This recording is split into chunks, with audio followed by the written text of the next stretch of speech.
It's something a little bit different. The video that we're going to show you right now is just a little bit different. Normally we show a tribal dance and tribal music. This is an interview because it's an interview with young Native actors because there is an indigenous version of Peter Pan as a play. And it's starting in Boston. It's moving around the country. The tour locations are in the chat. Thank you, Lee. And this is just a short interview with three of the indigenous people. It's all indigenous actors in Peter Pan and an indigenized version of Peter Pan. So we thought we'd show you the brilliance of these young Native actors in this interview. So we'll start with that.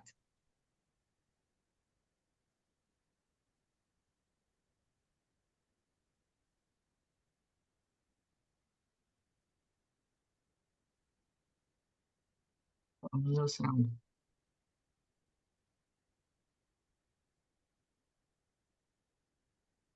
I'm sure Lee will fix the sound. And I don't know if we can make it bigger, but maybe not.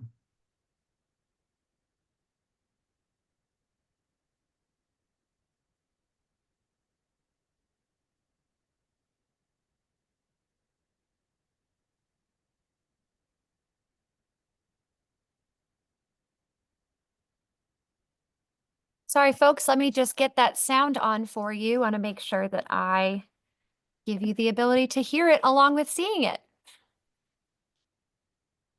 My apologies. It's such a magical story, and I think especially for young people, it's such a story of youth and hope and family and love, and I'm really only like a few years older than a lot of our target audience, and I think that's something that really excites me. It's a really cool show that I really love. I think it's a huge responsibility and exciting opportunity to get to do.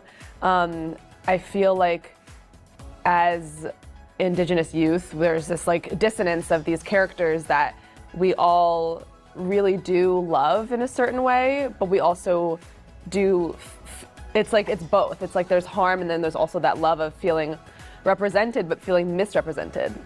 And so it's like now getting to use that nostalgia of this character that, you know, many kids and many Native kids really did want to see themselves in, to now to get to do that right is really exciting. And, you know, I've had a lot of people be like, wow, that's like a huge responsibility. You know, I want to do right by the community, and I want to do right by Larissa Pastorce and right by Tiger Lily and portray her in a way that will make young Native kids in the audience feel seen. And that's an exciting responsibility for sure. I really never saw myself in a role like this before. Like, I've been typecast in specific roles before. So when I got into that audition room and they were like, girl, go sing for Wendy. I was like, okay. And yeah, it's just, I feel really honored and blessed. And like you said, a big responsibility. And someone that I knew from college reached out to me and they were like, I'm so grateful and so happy that you're doing this because like, I always wanted to play Wendy. I always wanted to see Wendy as someone who wasn't a little white girl. And I was like crying. Like I was like, yeah. Like that's very relatable. We've been flying all over, but it's the most fun thing ever. Once you get up into the air and you get used to it, it's like, well, you did it too. I did too. Yeah, you know, I never flew before in theater. So yeah, no, we got up there and I was like, oh, like I don't feel the floor, but it's really fun and we really got the hang of it. This guy, wait till you see him fly. He is.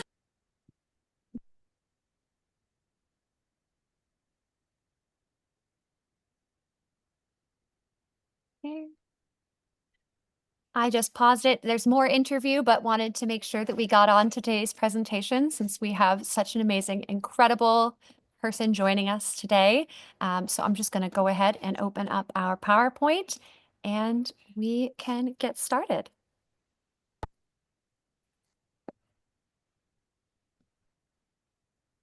You want me to go? Is that? Good morning, afternoon, Okay, wherever there you're you go. located. Hi, Jeff. I'll go ahead and get started and introduce you. My name is Bernice UP Jordan. I am a citizen of the Fort Peck Sioux Nation, Public Health Program Manager for the Office of Tribal Public Health, United South and Eastern Tribes. Just want to welcome all my relatives here today to the space. Next slide. Audience participation tips. We are building a community, so please introduce yourself in the chat, select everyone, and let your fellow participants know your name, Tribal Nation affiliation, job title, and organization. Everyone will be muted until the audience feedback portion of the hour. During that segment, use the raise my hand icon in Zoom, and the host will unmute you to offer your reflection. You will receive a link in the recording and presentation by the end of the week. Next slide. We are, continuing education information. This activity is jointly provided by USET and Cardia Services. Cardia is approved as a provider of nursing continuing professional development by the Montana Nurses Association, an accredited approver with a distinction by the American Nurses Credentialing Centers Commission on Accreditation. This activity has been planned and implemented in accordance with the accreditation requirements and policies of the California Medical Association through the joint providership of Cardia and USET. Cardia is accredited by the CMA to provide continuing medical education for physicians. Cardia designates this live web-based training for a maximum of 1 AMA PRA Category 1 credit. Physicians could claim credit commensurate with the extent of their participation in the activity. Next slide. Completing this activity, you'll receive 1 contact hour and it'll be awarded. Completing the online evaluation available at the conclusion of this meeting in the chat and within 2 weeks of the event. Submitting an online CE request also within 2 weeks of the event. And if your certificate is not sent via email, you can email Michelle Dowdery at cardiaservices.org, or her phone number is 206-729-4775. Next slide.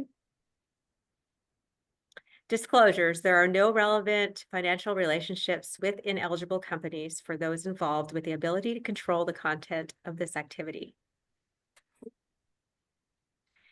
We acknowledge the land and labor of Indigenous people, whose connection to this land we remember, and whose presence, past, present, and future we respect. We begin by acknowledging and we gather today on ancestral lands of Indigenous people, whose were removed unjustly. We honor them as we live and work within their lands. Next slide. All right, so I am going to go ahead and send it over to Holly, I guess, so you can introduce Jeff. Sure. Hey, everybody, we really have a treat for our opening session today. Dr. Jeff King will introduce himself, but he's a longtime friend of Reclaiming, and he's also one of our native clinical advisors to the series. So we asked him to talk about resilience and anxiety, and I'll just turn it over to Jeff. Great. Pishe Shongo, Jeff King. I'm a tribal member of the Muskogee tribe. I'm also a clinical psychologist. I think do I have the ability to move the slides? You can tell me next slide if that works for you, if that's okay. Okay, next slide then. Okay. I do this with all my presentations.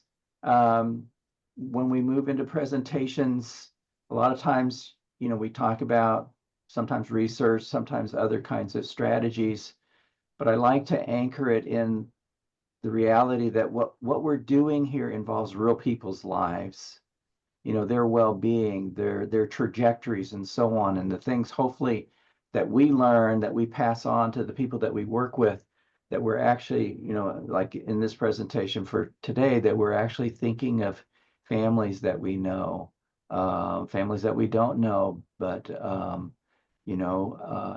have needs or are making their journeys. So I like to keep that as the anchoring piece of the presentation. Next slide, please. I look white. I'm the Ishtaheki in the family. Those of you that are Muskogee, you know that word. I'm the white man, white boy. But here's a picture of my grandfather on the left, and then my grandmother these were the T sisters, and my grandmother is on the left. It's just sort of like, okay, I look white, but there's my cred. So next slide, please. And then this is some of my background. I've worked in Indian country for over 30 years. I was director of Native American counseling for 13 years in Colorado, and we served a bunch of other states because of our understanding of culture in counseling. I was a clinical psychologist at the Taos Picaris Health Center in Taos, New Mexico for 2 years. And then for the past 15, 16 years, I was a professor at Western Washington University. But over that time, I've been working in Indian country as well. I did psych evals for Native Americans who were sexually abused in the boarding schools across different states. I've done psychological evaluations and expert witness testimony and child custody evaluations, including ICWA. Forensic psychological evaluations. I joke that, to my kids, well, you can say your dad's been in and out of jail a number of times. A lot of these evaluations were in prisons. And then Holly and I both, been involved in national and international advocacy for cultural competency, behavioral health, and the reduction of disparities in care. So that's a synopsis. Next slide, please. So our objective today, I want to say, there's a lot of slides here, so I'm going to be going fast, but it was like I was trying to eliminate slides because of time, but they were so good, it was hard. So I decided to move a little bit faster and cover the things that I think are extremely important. But anyway, better understanding of factors associated with native resilience and aspects of native culture that contribute to resilience. And so one of the things that I've been doing over time has been interviewing medicine men and medicine women in my own tribe to find out, how did they treat anxiety? How did they treat depression, PTSD, and so on? Because all our training, those who've been trained, in behavioral health, is rooted in Western ideology, Western theories, and so on. And I wanted to hear from the traditional folks, what kind of worldview do they bring to understanding how healing works, so that perhaps we can integrate that into the services that we provide for Native people. And so medicine man Kihla from my own tribe, I was asking him, about these questions, and he began our conversation. He said, Jeff, before we even begin, the Ishtaheki, the white man, and the Ishtijati, the red man, live in two totally different existences. And what he's saying is that we understand the world completely different. And if you can't let go of that Western worldview and enter into the native way of understanding the world, you won't understand anything that I have to say. And he gave an example for anxiety. He said, there's lots of ways we can discern anxiety, and he goes, and there's lots of manifestations of it. And he said, for one thing, it could be caused by rabbit fever. And I was already lost by that time. Just a little side note is that in talking to Native healers, they don't share the knowledge that they have, at least in my tribe, because it's sacred, and that they've gone through a lot of training, a lot of initiation, a lot of interaction spiritually and their own growth, and that you can't just share that with people that don't have the same rootedness in medicine. So they can share just some basics, and that's it.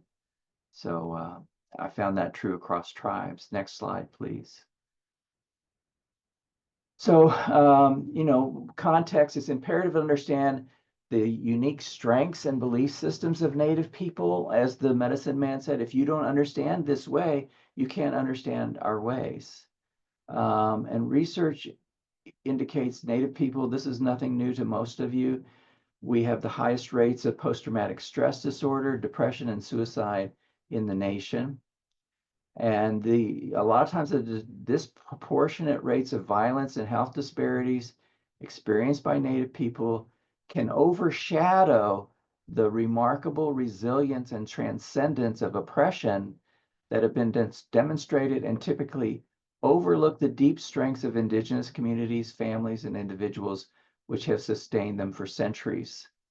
And in preparing for this presentation, I was thinking, we talk about historical trauma, and that's a big issue and important, but we don't talk about historical resilience.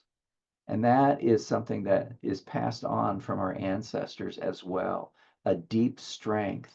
And it's not just in the teaching, it's actually passed on in terms of who we are, our genetic makeup. Native people continue to build on the accumulated knowledge of the past to contend with the challenges in localized, culturally specific ways. So that's what we're moving into. Next slide.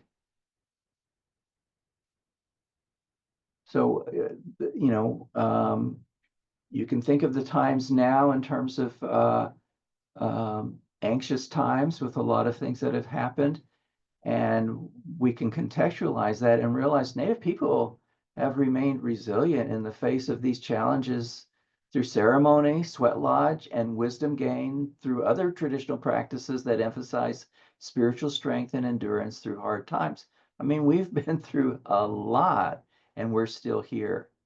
We're still here and we're going strong. The strength of the community also provides support and understanding within a shared worldview.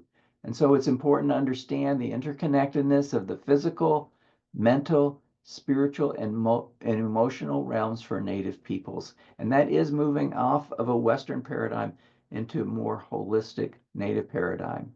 Next slide, please. So resilience defined.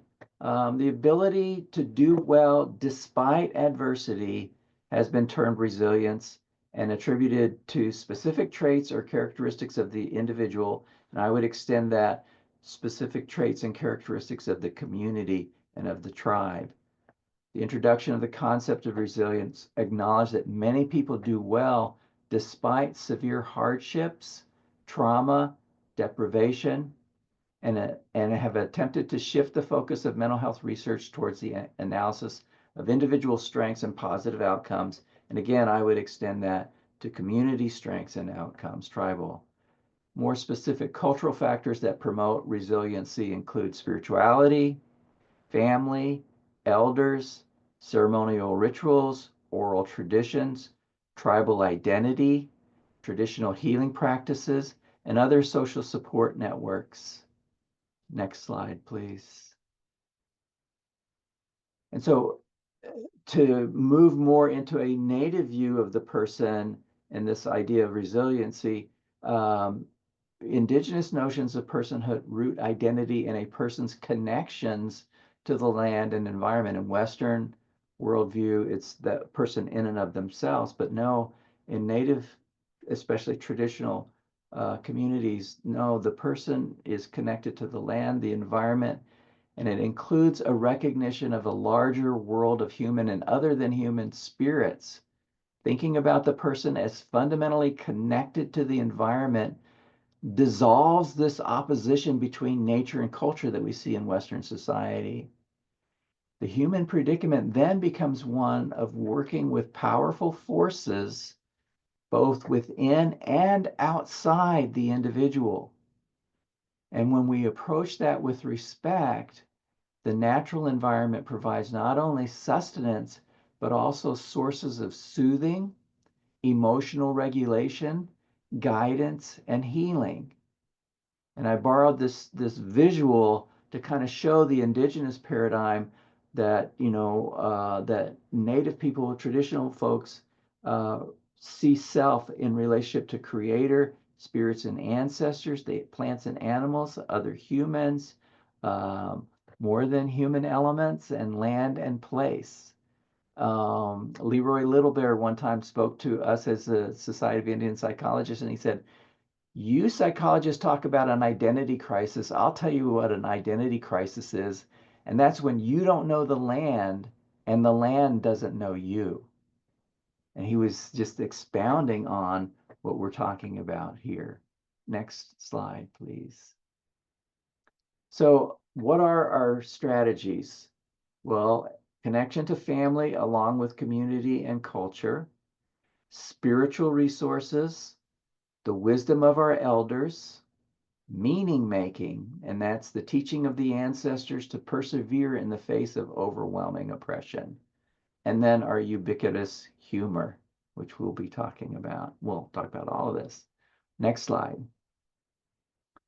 This is some research that I did a number of years ago, and it's just to tie into this idea of resilience and how important it is. This was some research that we did on a reservation. We did it on in Indian Territory, in Oklahoma, Indian Territory, just not a reservation, at least at that time, but a native boarding school in eastern Oklahoma, and then also in a urban area. So we used measures that looked at substance abuse and psychological distress, which included anxiety, depression, and other things. And then we looked at well-being. And so what we categorized as healthy were people that had low rates of substance abuse and psychological distress and high rates of well-being. And then unhealthy, high rates of substance abuse and psychological distress and low a sense of well-being. And then we asked their connection to culture. So we said, you know, to what extent do you identify with mainstream culture? Do you identify with mainstream culture? Do you identify with your own culture? And if you said, yes, I identify with mainstream and my own, then you're bicultural. You can live in both worlds. If you say yes to your own culture, but no, you don't identify much with mainstream culture, then you're traditional. And then if you say no to both, then you're decultural. You don't really find affiliation with either your own traditional culture or mainstream culture. And then if you say yes to mainstream and no to your own, then you're assimilated. You're wanting to identify with mainstream culture and not so much your own. And so then we looked at these measures in relationship to these identifications with cultural identity here. Next slide. Okay, so then these were the results of the research, and you can go ahead and push for these. In the urban setting, what we found, yeah, that's fine to just do those four there. What we found is those that were, and it makes sense. If you're living in an urban setting, you're interacting with majority culture and so on, that you learn how to live in that world. But we also found that the healthiest people were those that learned to live in that world, but also maintained a sense of cultural identity. And then we found that the second healthiest people were those that were traditional. And then third were decultural. This was surprising results for us. And then fourth was assimilated. So the people that tried to identify own and with mainstream culture and not their own were the ones that had the highest rates of substance abuse and psychological distress. That was in an urban area. So in a small town, what we found, and you can do all four again, is the same pattern. Those that were bicultural were the ones that were the healthiest, traditional second healthiest, and then decultural and assimilated. And then finally on a reservation, and you can think this is a little bit different because you've got native broadcasts in the language, you've got powwows going on, sweat lodge, and those sorts of things, ceremonial activities all the time. Folks that were traditional were the healthiest on a reservation because there's not as much interaction with majority culture and so on. And then it's bicultural, decultural, and assimilated. And I want to point out, and so you can click here, I want to point out something very significant in these research findings. So you can go ahead and click and click. Yes, thank you. So what you see in the two healthiest groups, in both of them, they have a connection to their culture. And then the two least healthy groups, they had a lack of cultural connection. So what we see from here is that connection to culture is strength, and lack of connection to culture compromises that strength that we can draw from our culture. So that's just some early research to highlight what we're talking about here. Next slide, please. So spiritual resources, as we talked about it, one of the person's primary goals is to restore balance. And so we're talking about the cosmology within tribal settings, and that might be related to physical health, like making sure we're consuming added sugar or alcohol in moderation so we're not harming ourselves. But it also applies to the rest of our lives and our environments. If I harm living entities, that may put me out of balance in the ecosystem, because of the plants, the trees, the air, the animals, the insects are all part of our balance. We're in relationship, mitakyo yasin, if you're Lakota, all my relatives. And being out of balance in that way can affect our physical well-being. And modern medicine is realizing this in the last 20 years, I'd say. As Native people, our homeostasis depends on that interconnectedness. This is some other research that I did that is just, there's a lot of questions to it. I just chose this particular slide, but this was interviewing Native therapists who were working with Native clients. And so we asked, what percentage of your clients report seeing ancestral spirits in waking life? So this isn't a question that you would think would occur in a regular therapy session and so on. But here, 88% of the Native therapists reported that their clients had seen ancestral spirits in waking life. It's very, very powerful. I had a client one time, after she understood my cultural connection and that I respected her culture, broke out into tears and talked about her deceased men, relatives in her life that were coming to her, trying to comfort her because she was so much in grief because of losing them in such a short period of time. But I don't think she would have volunteered that without that recognition of the spiritual and the respect for the spiritual, which, by the way, is rarely taught in graduate programs. Next slide, please. Social connection. So tribal narratives are based on a type of cultural discourse that includes history, identity, or social drama and lessons for managing intercultural dynamics, cultural preservation, and resistance, in other words, resilience. And further researchers suggest that the ancestral view of connectedness is more powerful than our modern view of independent individualism. And the field of neuroscience is sort of bursting forth with research findings of this interconnectedness, bringing health and well-being in so many different ways. But one example is in Mohawk ceremony, the opening address usually ends in, and I can't pronounce it, but it's basically says, now there is one mind. We are all connected to one another. And it emphasizes that connectedness and unity among the Mohawk in important matters. And then we have Tecumseh, who highlights this in a single quote where he says, a single twig can break, but the bundle of twigs is strong, meaning in community, we find our strength. Next slide. So here's another question that we asked these Native clinicians working with Native clients. How often do you feel your client's healing is strongly linked to the community's healing?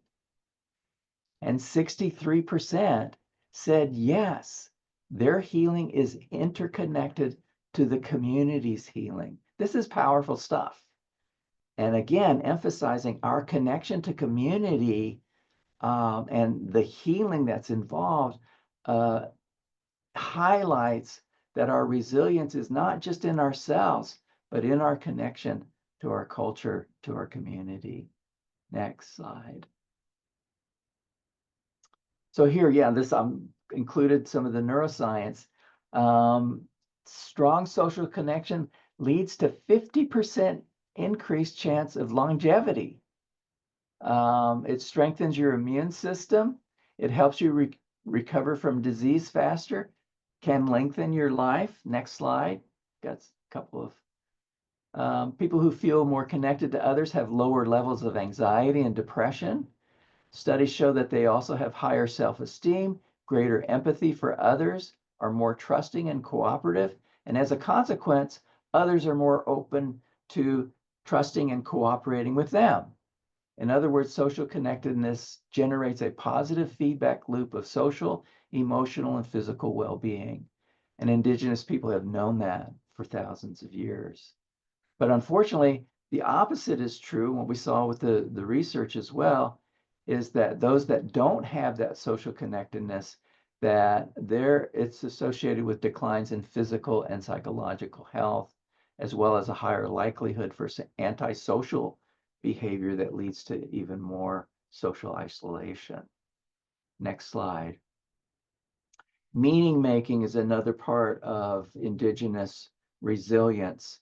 And it shows that a relation between negative experience and meaning making, when disruption occurs, and that can be all sorts of things happening, social disruption, family disruption, and on it goes, people may be motivated to resolve negativity or disruption by narrating the experience to gain insight. In other words, by putting meaning to what's going on. I'll talk about this a little bit more. Even talking or writing about negative events seems to be particularly beneficial, not only to well-being, but also physical health outcomes. There's some great work by Lawrence Kermeyer among the Alaska Native tribes and so on about resilience. And this, one of the stories that comes out of that is the story of the woman who would not take a husband. I'll tell it very briefly, Reader's Digest version. But anyway, there was this woman, she was single, everybody thought she should be married. A lot of the men in the tribe came to her and would try to woo her, but she wouldn't accept it.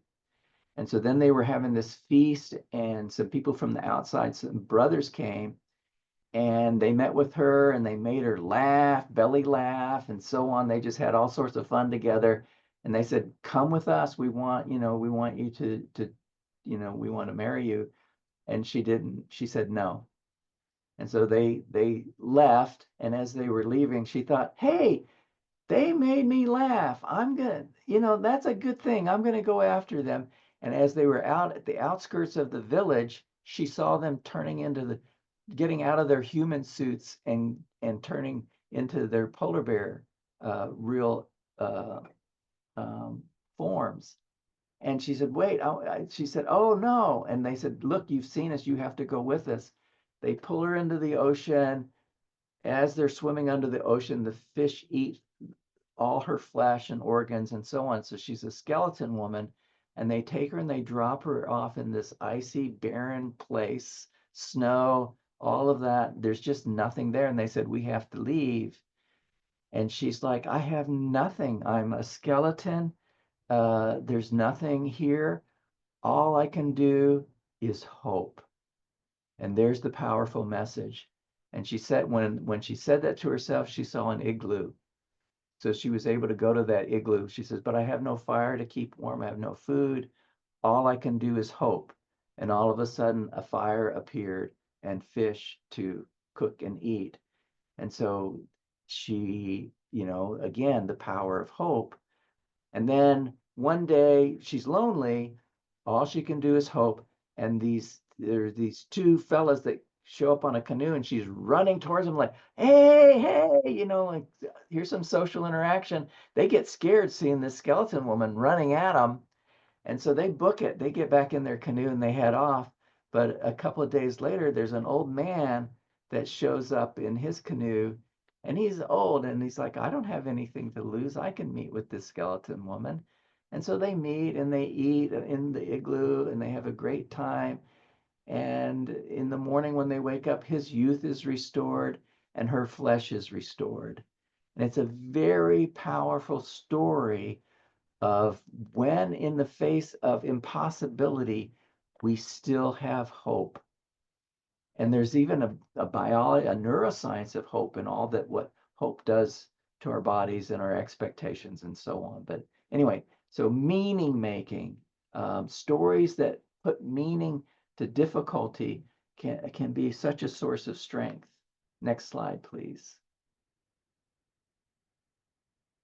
So this is to contrast it with worldview. And this is a huge one, is that, what we have in our U.S., Constitution is that the goal in life is the pursuit of happiness. But in many, many Native tribes, that's not the goal. That's not the worldview, but rather it's to live life well, no matter what life brings you. The pursuit of happiness can actually lead to avoidant behavior, disappointment, frustration, and depression when difficult times occur, because this isn't supposed to be happening to me. I'm supposed to be happy and pursuing happiness. When you shift that worldview and it's to live life well, then it embodies these difficult experiences as not abnormal, but part of life. And you are encouraged to face them with courage and integrity. In the Mohawk belief system, people are taught to strive for skenin, and that's peace based on social and political consciousness. And Kariu, I don't know how to pronounce it exactly, but it's with a good mind by eliminating prejudice, privilege, and superiority, and with the outcome of strength. But the idea here is that you live life well. You're not looking to be happy, but whatever life brings you, that is your responsibility. Next slide. Yeah, Crazy Horse was known to say, today is a good day to die, and that gets misconstrued. But what he's saying is that if I were to die today, I will have lived my life in integrity. And so if I died today, it would be a good day. And that's saying, regardless of circumstances, today is just as good as any because I am living life well. There's meaning making that brings such strength into one's life. Next slide. Humor. Native humor, it's kind of funny. It's sort of a sad story, the stereotype of the stoic Native person. They don't have humor. They just kind of straight-faced and so on. I had an experience with a 19-year-old Navajo boy that had been caught with drugs in his high school, and there was suspicion that he'd been selling them. And he appeared in court, and the prosecuting attorney said, "Look at him. No emotion whatsoever. Can we not but conclude that he has no conscience? He's a sociopath and deserving the full extent of the law." When in reality, he was just being Navajo. Navajo, in their interactions with the broader world, don't show a lot of emotion and so on. If you were to go to the Hogan or the family, there's belly laughing and teasing and so on. And humor is, everywhere in Indian country. Most of you probably know that when you get teased, that means you're being accepted. That's a sign of acceptance into the community. So humor is the ability to view an aspect of one's experience as amusing and as improving one's mood or to mask one's pain. Humor plays many roles in Native communities. It allows you to connect to the community. There's an indirect correction of unhealthy behaviors and attitudes. I remember this one story where this parent couldn't get her boys to brush her teeth, and she took them to the elder, and the elder told a story of these boys that were older than these boys that weren't brushing their teeth. He tells this story, and he said these boys were very interested in some of the girls in the community, and they went over to try and talk to them. The girls wouldn't have anything to do with them because their breath smelled so bad. And the mom told the elder the next day, she goes, "This morning, all three of my boys were right there at the sink brushing their teeth." It was an indirect, but it got the message across. So it can also deal with problem solving and management of emotion. It can be even exploring spirituality. A really funny story that I heard a while back was that there was an elder in this one native community, and he had this dream where he saw all these little frogs on the floor. And in real life, I mean, he was dreaming, but in real life, he got out of bed and he started peeing on the floor in the bedroom, but he was peeing on these frogs trying to get rid of them. And his wife's like, "What are you doing?" But he was still dreaming. So a friend of mine was invited to one of their dances on a night later on that week, and she noticed as they were dancing that there were these little plastic frogs on the floor all over the place because word had got around about what had happened. And she was like, "What are these frogs doing on the floor here?" And one of the people said, "Oh, it's a very sacred thing. I don't know that you can understand it." But this is, even involving the spiritual. Here's a ceremony going on, and yet they're poking fun and laughing about this whole thing. So humor can be used as a strategy to step back and look at a problem in a different way within a community setting. It serves as a powerful coping strategy and enhances psychological well-being and other aspects of health. In turn, it strengthens positive outlooks, which tend to render anxiety less potent.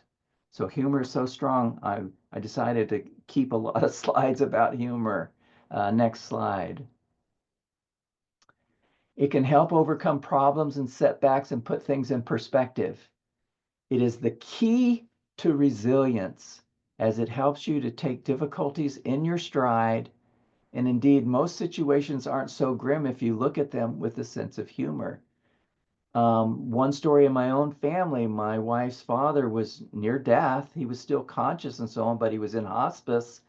And he died that day. But earlier that day, his leg was hurting. And he said, asked me, "Would you mind lifting my leg up and putting it on some pillows?"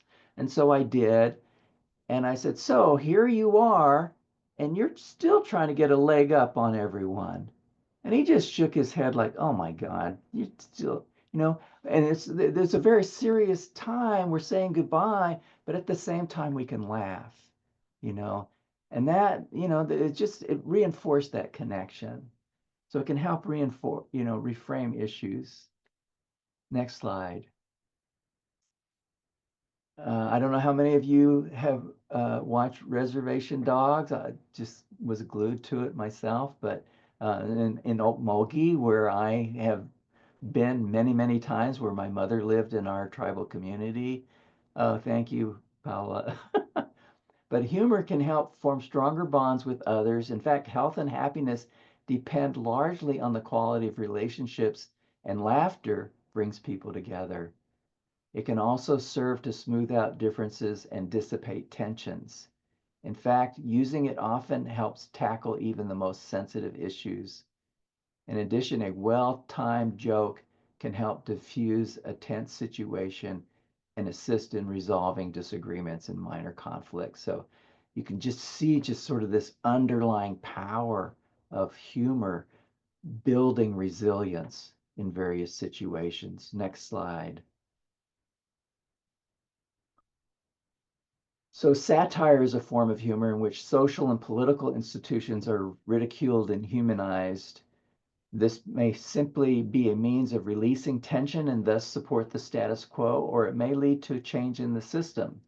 So I included modern co-shares, if you will, co-shares among the Southwest tribes, the Pueblos.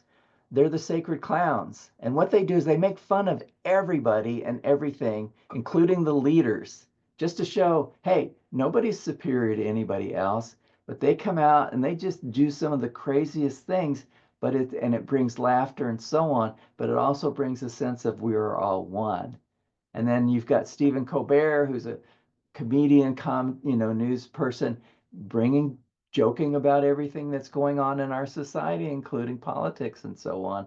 A very similar role, bringing humor into serious situations.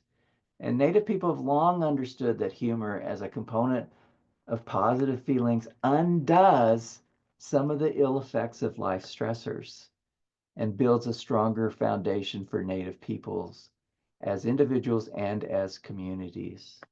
Next slide. So sharing in humor, it creates a sense of intimate. This is the neuroscience of it. It actually, there's a oxytocin gets released and so on, and it increases a sense of intimacy and connection between people. And that these qualities define successful relationships. So in fact, when you laugh with each other, it creates a positive bond between the two of you. It acts as a buffer against stress, disagreements, disappointments, and negative patches that often build up in relationship. So there's this neuroscience of humor. Next slide. So yeah, you know, you're not supposed to have this much on a screen. I apologize for that on a PowerPoint, but these were just so important things I felt were necessary to share. Humor undoes some of the ill effects of life stressors, including anxiety, and builds a stronger foundation for communities themselves. Also, research shows that Native forms of humor have contributed significantly to surviving the horrors of the American Indian Holocaust, persecution, and oppression. So this goes way, way back. Native people have always had humor to survive such incredibly dire situations. Noted author Louise Erdrich stated, "It's impossible to write about Native life without humor. That's how people maintain sanity." So humor as a cognitive problem-solving technique ties together with constructs of spirituality, resilience, community connectedness, group identity, and emotional regulation. More specifically, feelings of sadness, happiness, joy, loss, anxiety, and fear, the distress of tragedies, ways of connecting to community members, and ways to depower persecutors may all be worked out through humor. So there, you know, again, the power of humor as a form of resilience. Next slide. So long-term effects of this, and some of this is a bit redundant, but it improves your immune system. Negative thoughts manifest into chemical reactions that can affect your body by bringing more stress into your system and decreasing your immunity. By contrast, positive thoughts, which usually happen through humor, can actually release neuropeptides that help fight stress and potentially more serious illnesses. A famous book by Norman Cousins has to do with that, how he used humor to overcome this debilitating illness that he had. He was the first non-doctor to have an article published in the New England Journal of Medicine. And it was about how humor helped him overcome his illness. It can relieve pain by causing the body to release its own natural painkillers. It can increase personal satisfaction. For me, when I have a good joke or when I do a pun that makes people groan, it gives me a great deal of personal satisfaction. Just seeing those groans, that I just feel good within myself. It might be a mental illness, but it does that for me. Laughter can also make it easier to cope with difficult situations. We've said this. It can improve your mood overall. Many people experience depression, sometimes due to chronic illnesses, but laughter can help lessen your stress, depression, and anxiety. It may make you feel happier, even in difficult situations, and can improve your self-esteem. You can feel better about yourself. Next slide. So summarizing what we've covered is just going really fast. I know that you'll have access to these slides, I know. But what we've talked about is connection to family along with community and culture, spiritual resources, the wisdom of the elders, the wisdom of our ancestors, meaning making, the teachings that have given us a way to put meaning on life situations and so on, to be able to persevere in the face of overwhelming oppression, and then humor as native resilience strategies. Next slide. I wanted to share this. This is very personal to me. In my tribe, the fire is very sacred. And in stomp dance, the fire is a sacred focus of the dance and is considered a living being. There's a lot more I could say about that, but it's central to the ceremony, and the dances, movements, and songs are all centered around the fire. But when we were removed from Georgia and Alabama and so on the Trail of Tears, which you see in the picture there, when we were removed, what our elders did was they took the embers of that fire and carried it with them that long journey and kept those embers going, so that when we came to Hickory Grounds in Oklahoma, wasn't Oklahoma then, but we took those embers and we relit our fire with the same embers that we had back in our homeland. And I believe that and then each ceremonial ground was lit by those embers. So to me, it's symbolic of our resilience. You can take our land, you can move us to a new place, you can oppress us, but you can never take our fire, our spirit. Our spirit endures all things. Muro. Next slide. And question, there's for those of you working with folks that want resources for how can our clients and so on get connected to social support in Indian country, this is a good link that has a bunch of other links for this kind of social support. So open it up for questions, comments. Well, Jeff, that was wonderful. Thank you so much for taking the time to put this together and share with us. And I just want to mention 3 things that I thought were really powerful. One is your reminder to us that resilience is connected to community healing. And the second thing that I really liked, and you and I talked about it before, is the concept of meaning making. I even like the term meaning making. It must be those 2 items sort of that. And then the last thing is, I think you gave us all a new farewell expression: live life well. So thank you, Jeff. And I'll turn it over to Olivia, I think, who will help us field some questions. Hi, everybody. I'm Olivia Davis, the Chief Learning Officer at C4 Innovations.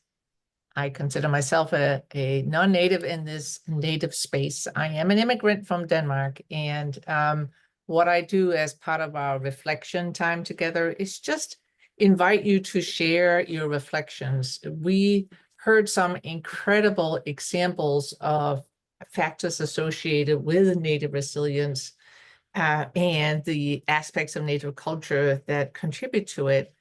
And I was taken by a lot of them, and I loved how you talked about humor to such an extent. Thank you. And I'm wondering if anyone has anything to say, and I will start with Dr. Haynes. But anyone else, you can either raise your hand like Dr. Haynes is, or you can put a note in the chat and I will call on you. So please go ahead. Dr. Haynes? Jeff, it's Marcy, good to see you. I'm in Canada. I know Jeff from the point of view of a hawk, but I have an eagle behind me.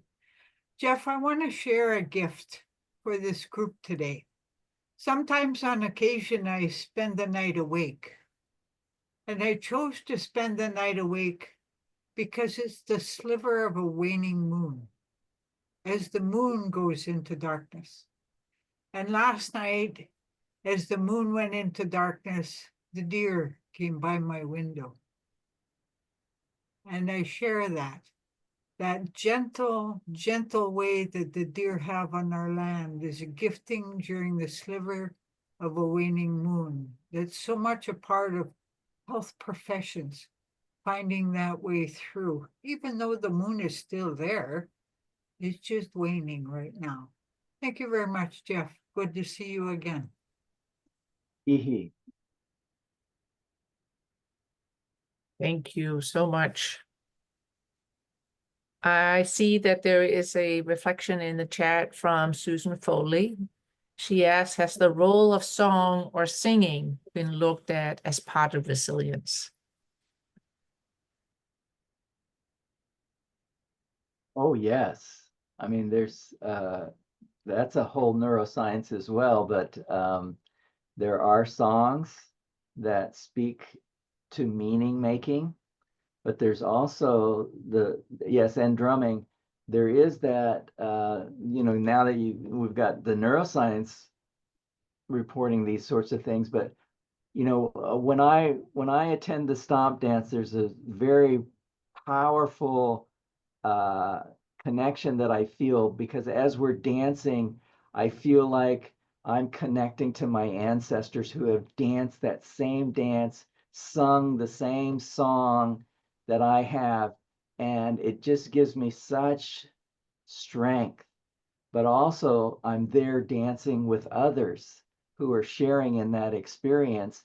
And from a neuroscience point of view, your brains actually synchronize with one another with singing and chanting and dancing. And it's a powerful sense of connection to one another that I remember one time my mom, she was leaving the dance itself, and I was sitting in one of the chairs outside of the dancing area, and her face was just glowing. And I said, Mom, your face is glowing. And she said, oh, Jeff, I've just done this my whole life. And it was that strength that she's just drawing from the dance, from the singing, and so on. So yes, very much so a part of resilience. I'm glad you brought that up. Thank you. Any other reflections? The Andrew. Andrew. Andrew, thank you. Mute.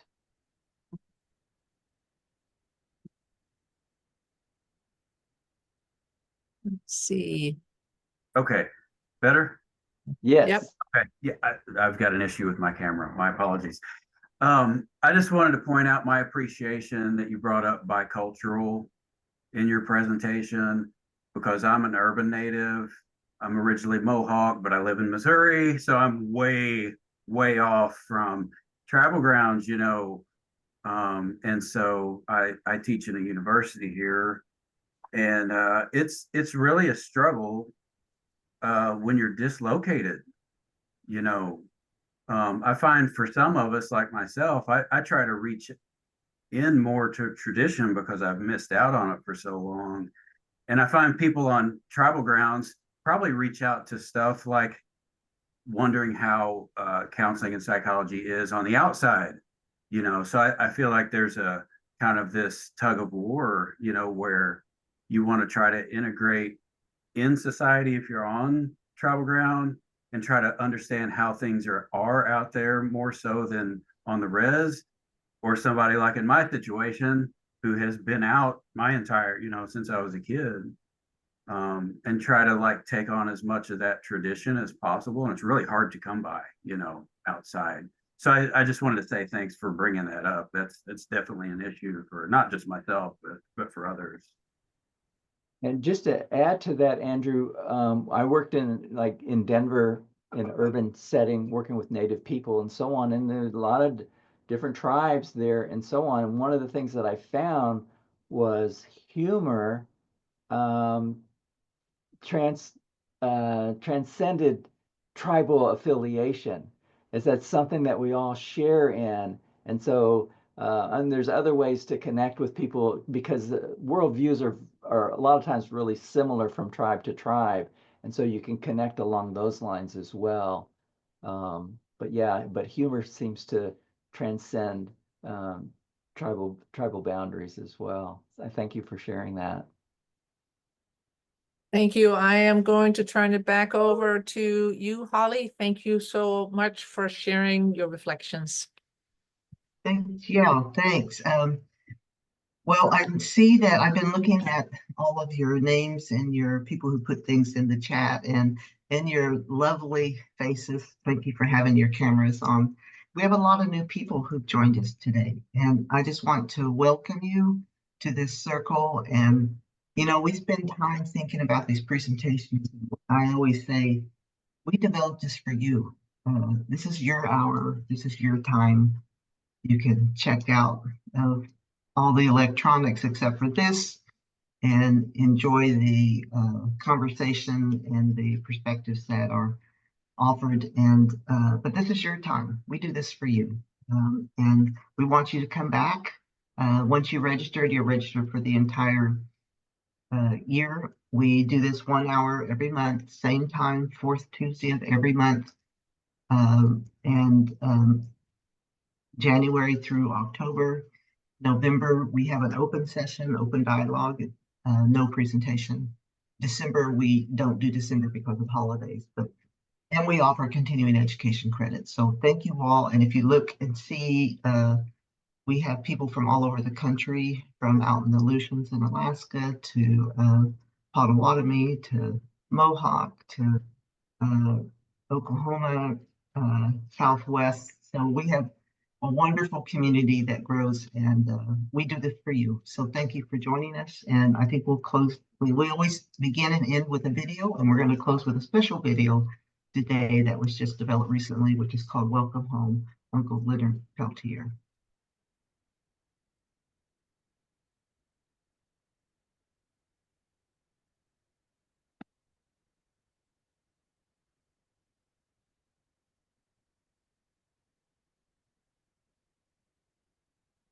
We have a wonderful tech person.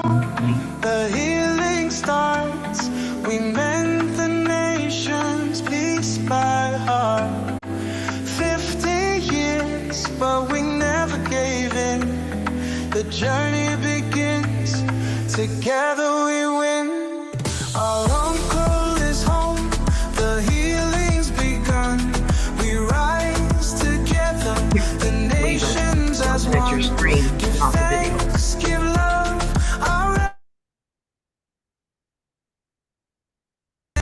Now we all sing. The prayers were loud, they crossed the sky, carried by the people who never said die. We stood in the storm, we held the flame. The struggle for Leonard is more than a name. Now he's home, the circle's tight. The nations unite, the future's bright. From the pain we grow, the healing is real. For the land, for the people, the wounds will heal. Our uncle is home, the healing's begun. We rise together, the nations as one. Give thanks, give love, our relative is free. The eagle has landed, now we all sing. From the earth, we rise up strong. To the sky, to the sky. The eagle belongs. Through the fire, we find our way. Together now, a brand new day. It's the next chapter, the story unfolds. The teaching's live, on the wisdom is gold. From Standing Rock to the hearts of the youth, we carry the legacy, we speak the truth. No more silence, no more pain. Together we rise like the thunder and rain. Give thanks for Leonard, our battle's been won. But the work ain't over, our journey's begun. Our uncle is home, the healing's begun. We rise together, the nations as one. Give thanks, give love, our relative is free. The eagle has landed, now we all see. Our journey's begun, our journey's begun. Healing the nations as one, as one. Our uncle is home, our journey's begun. We walk in the light beneath the sun. Leonard is free, but freedom's a fight. For the next generations, we carry the light. The eagle has landed, the prayers are strong. The healing begins, we all belong.